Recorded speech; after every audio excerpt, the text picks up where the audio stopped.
ফিরে এলো সেই 15ই আগস্ট। কি করবে আওয়ামী লীগ? বাংলাদেশের ইতিহাসের সবচেয়ে কলঙ্কিত দিন 15ই আগস্ট। 1975 সালের এই দিনে স্বাধীনতার স্থপতি বঙ্গবন্ধু শেখ মুজিবুর রহমানকে সপরিবারে হত্যা করা হয়। আজ সেই হত্যাকাণ্ডের 50তম বার্ষিকী।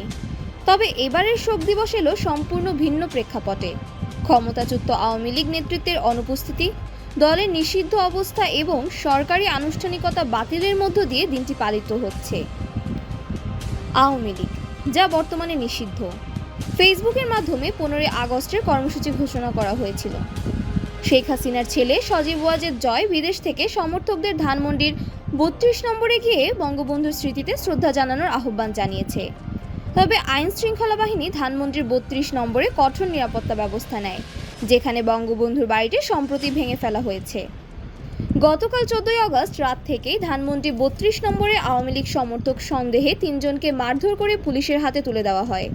স্থানীয় ছাত্র ও জনতা তাদের ফোনে শেখ হাসিনা ও বঙ্গবন্ধুর ছবি থেকে ক্ষুব্ধ হয়ে এই ঘটনা ঘটায়।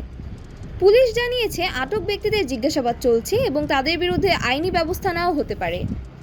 আওয়ামী লীগ সমর্থকরা সামাজিক মাধ্যমে 15ই আগস্ট কালো ফানুস ওড়ানোর ডাক দিলে পুলিশ ঢাকা মহানগরীতে 14ই আগস্ট রাত 11টা থেকে 15ই আগস্ট রাত 12টা পর্যন্ত ফানুস ওড়ানো নিষিদ্ধ করে। 2024 সালের অন্তর্বর্তী সরকার 15ই আগস্টের সরকারি ছুটি বাতিল করেছিল। এবারও দিনটি রাষ্ট্রীয়ভাবে পালিত হচ্ছে না। আওয়ামী লীগের 15 বছরের শাসনামলে এই দিনটি জাতীয় শোক দিবস হিসেবে ব্যাপকভাবে পালিত হতো, কিন্তু বর্তমান পরিস্থিতিতে তা সম্ভব হচ্ছে না।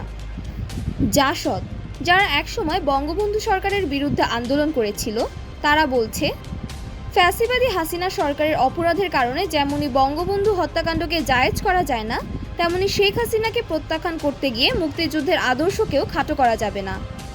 15ই আগস্টের 50তম বার্ষিকীতে বাংলাদেশের রাজনৈতিক পরিস্থিতি অস্থিতিশীল।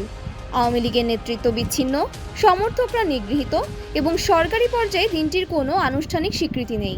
বঙ্গবন্ধুর স্মৃতিকে ঘিরে আজকের দিনটি শোক, সংঘাত ও রাজনৈতিক টানাপোড়েনের মধ্যে দিয়ে যাচ্ছে।